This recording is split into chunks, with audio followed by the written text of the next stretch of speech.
The interesting thing is that even though you are, how do you say this, you are using the internal flow of your body, if you focus too much on it and eventually get into a spontaneous movement thing, then you have to be guided in a particular kind of way to make that go into the right direction so that it doesn't become problematic.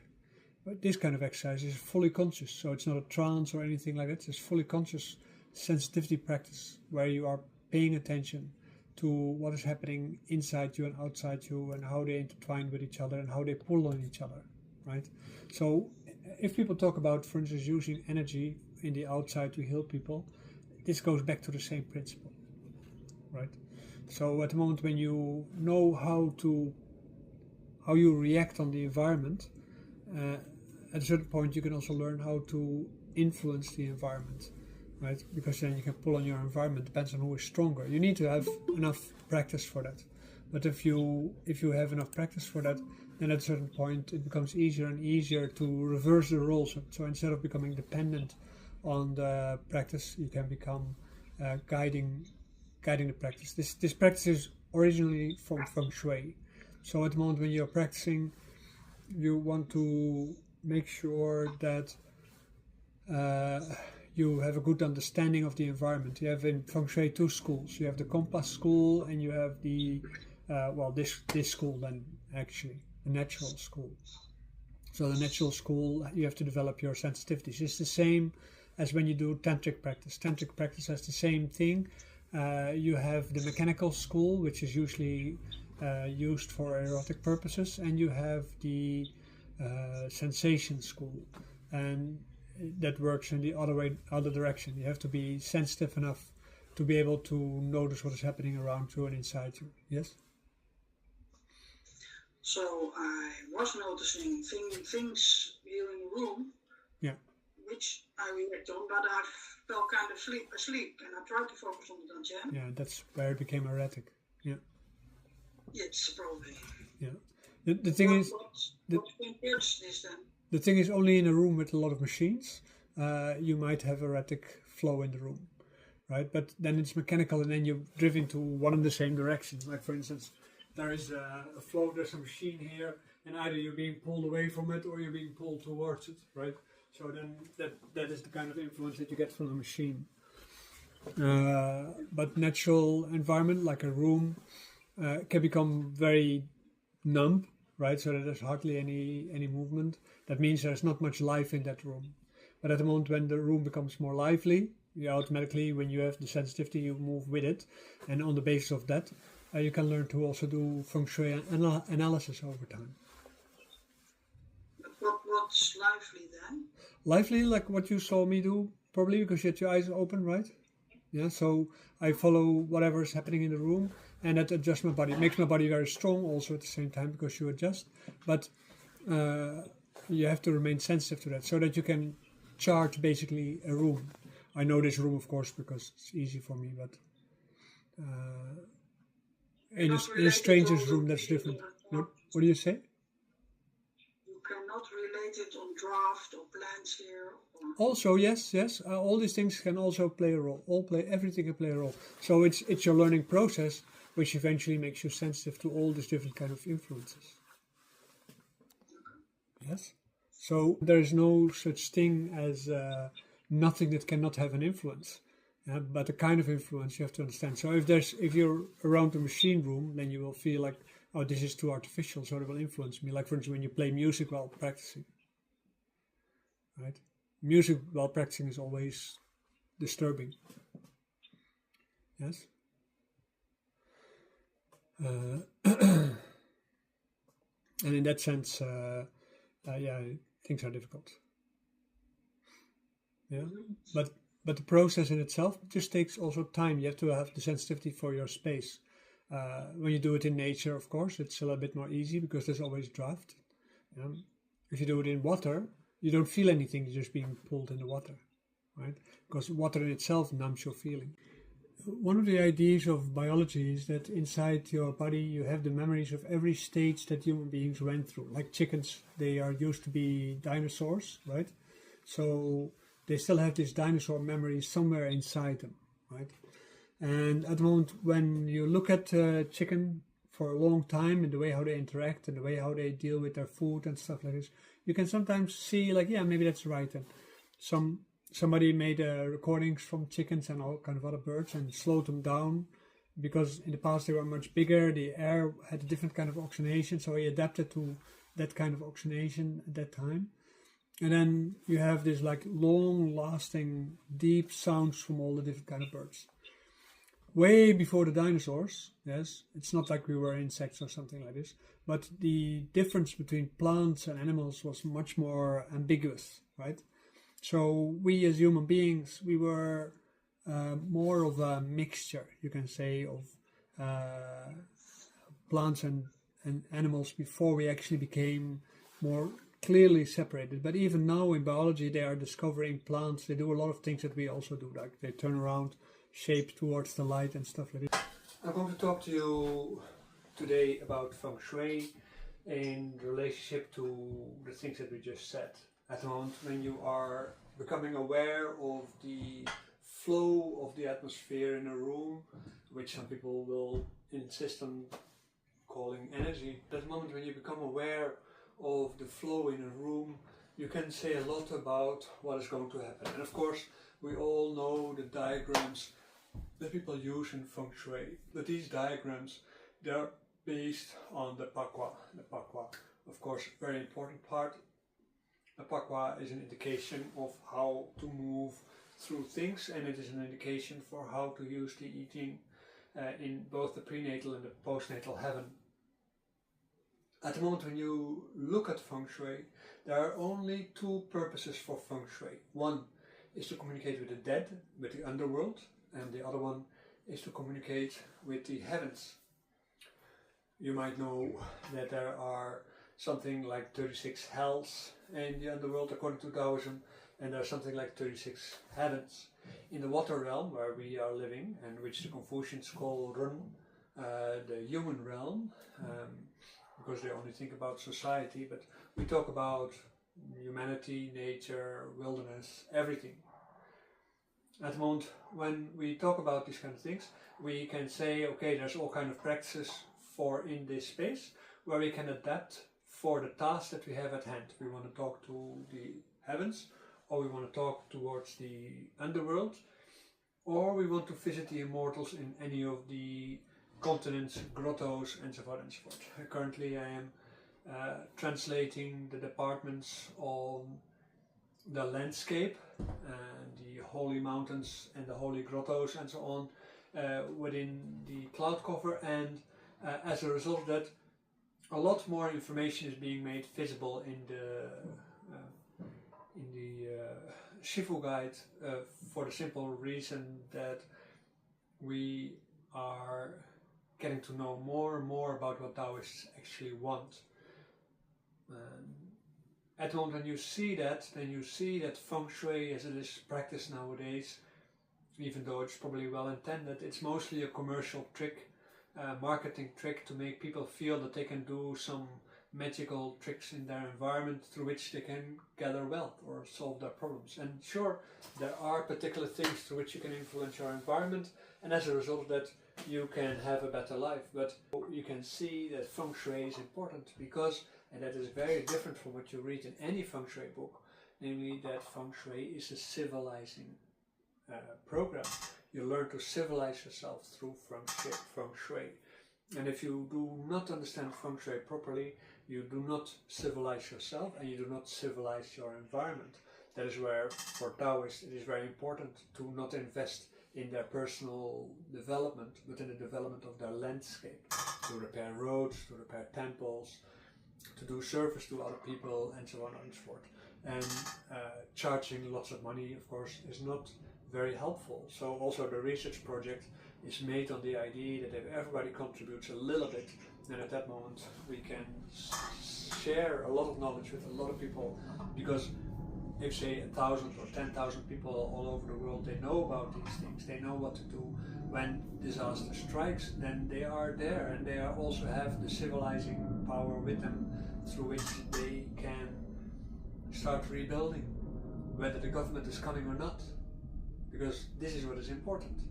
being able to rebuild means that you are able to develop yourself and to be rich inside yourself and as a member of society before disaster struck.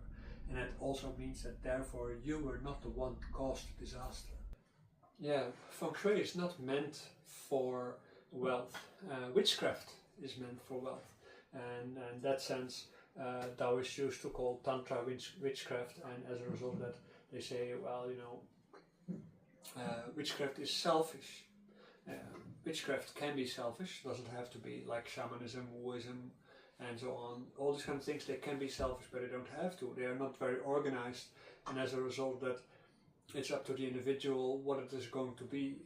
In relationship to the Taoist agenda, though, you want to make sure you get into an environment that is suitable for communication with the underworld, and as a result of that, you have particular kind of locations where it is great to build a grave or a tomb or something like this, where you can go to praying to your ancestors, or where you can go to with a psychopomp who is going to go into the underworld to ask for particular kind of things. Whether you do sacrifice in the form of hell money, or if you do sacrifice in the form of burning paper effigies, or you burn paper for your ancestors with good well wishes, that doesn't really matter that much. The thing is that you have to have a special place for that to be able to do that as good as possible.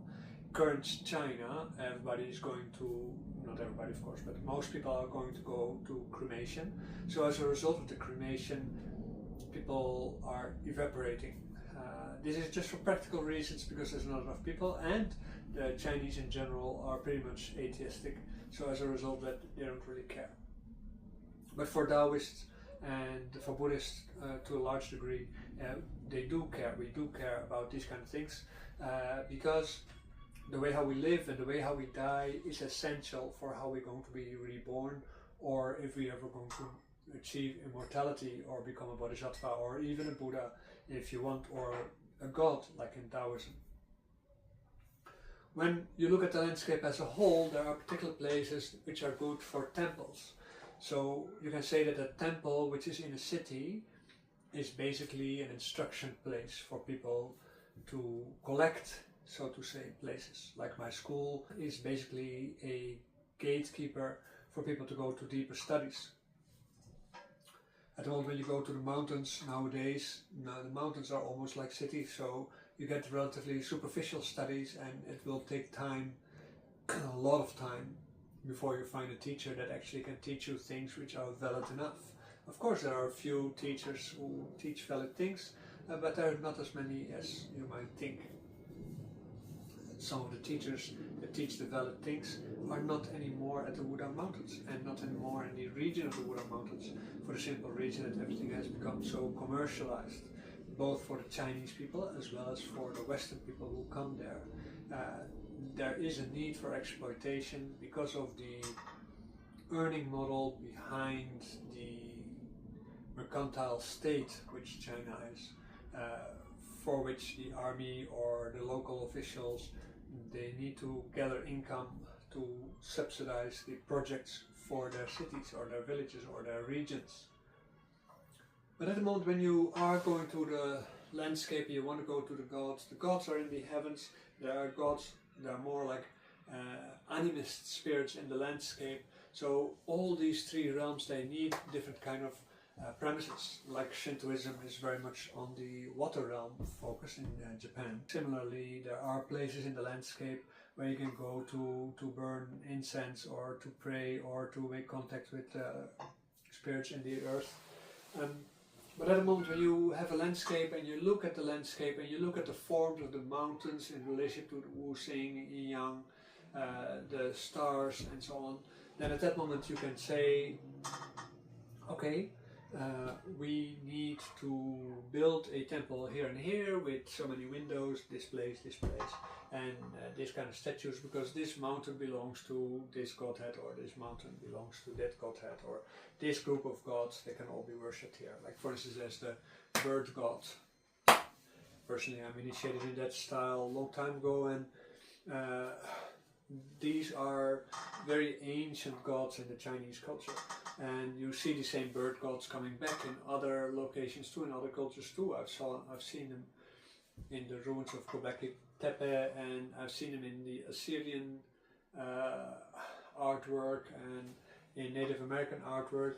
Birds just are very special beings, one way or the other. At the moment when you look at your location and you just live in a normal house, sure, there are some things that you can do to influence your house better. If you look at the morning sun, of course it's better, because it gives you more feeling of liveliness in the morning when you wake up than when you only see the sun set in the evening and your life is basically feeling like a sad moment.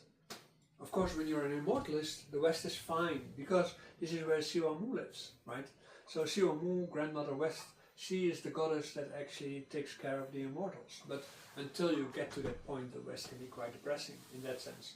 The goddess of the West is only there for the immortals. Of course, she also is there for the people who just die, but it's not the same kind of role. The King of the East, on the other hand, is the one that actually brings life, and as a result of bringing life, it gives birth, and this is the sensation of the morning. When you face the south with your house, that is really great, but if you face the north in your house, depending on where you are, the north can be quite harrowing, because it keeps your house cool, but it also slows down the entrance into your house. My house is faced in the north, because I always follow, as a Taoist, the traces of the people around me, and if they want to face the north and they don't know what it means and they don't want to listen to me, then I just follow that. I don't try to interfere with that. At the moment when you face south, then at that moment things can become too scorching hot at the same time. So having a good root in the place where you are, especially towards both heaven and earth,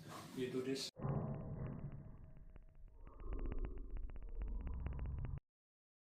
in your heart. At the moment when you do water exercise, like we did at the beginning of this video, when you practice this kind of practices, this is a very slow practice, and sometimes it makes you think a little bit about what people do in Buto, also in Japanese dance, and there are other styles of movement in the world which seem to be very similar. And the thing is that it is not a matter of following intuition or something like this. It is not at all, but you try to feel what is happening in your environment, and also how you interact with that. So first of all, you have to develop your own individual nature properly, so that you know what is yours, what is from your environment. Otherwise your movement just go in all directions and you have no idea why. So you can't learn anything from it. When you do Fengshui Compass School, then of course the pakwa, the different directions, the segments of the sky, the segments of the earth, all these kind of things are important. And for this also you need to have the right meditation practice.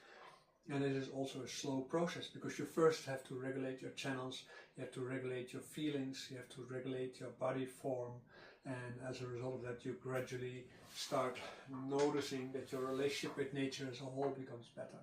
In relationship to the research project that I'm working at, you saw me also introduce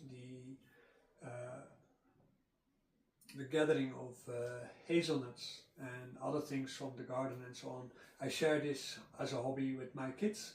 Of course for them it is a learning process, because in case there's a crisis, all kinds of things happen, they have to understand where they get their food from. So gathering as a style of living has to be learned by kids, for the simple reason that they, as a result of that, A, learn about their environment, so they understand how the environment works, but B, also they are learning how to recognize things they can eat and which ones are delicious, which ones are useful, and they learn to process these foods, because that's the next stage. So they learn to process these foods so that they also learn how to eat them in the best way possible, depending on the area where you live. You have different kind of nuts. Nowadays we have, of course, in the shops we have all kind of nuts from all over the world. But in reality we have normally here hazelnuts, maybe walnuts, chestnuts. We have the fruits of oaks. We have some seeds, pumpkin seeds. Maybe we have sunflower seeds. All kind of things that we have that are local in that sense. But like in my area, almonds, not natural.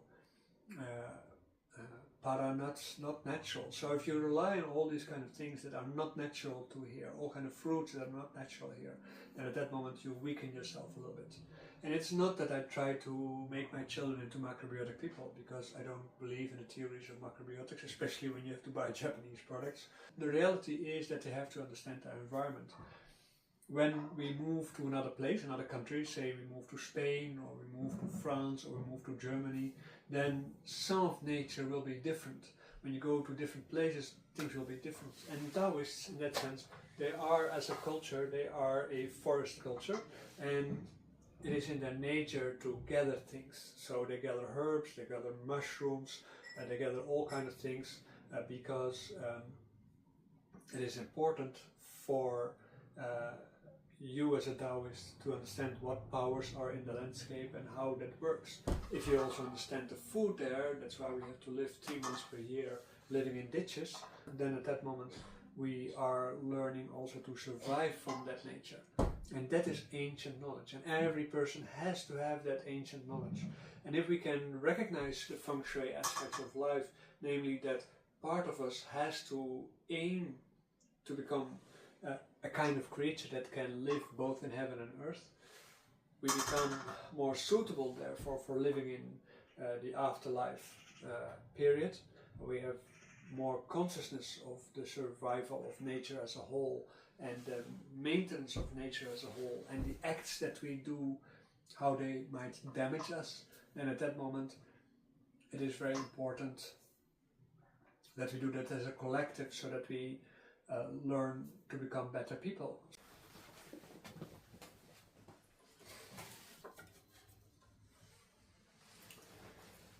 We took out some pieces of root today, also from the tree in the garden. This root also has medicinal purposes, and we have to dry it to be able to use them. We now cut them, we have to dry them, wash them, dry them, eat them.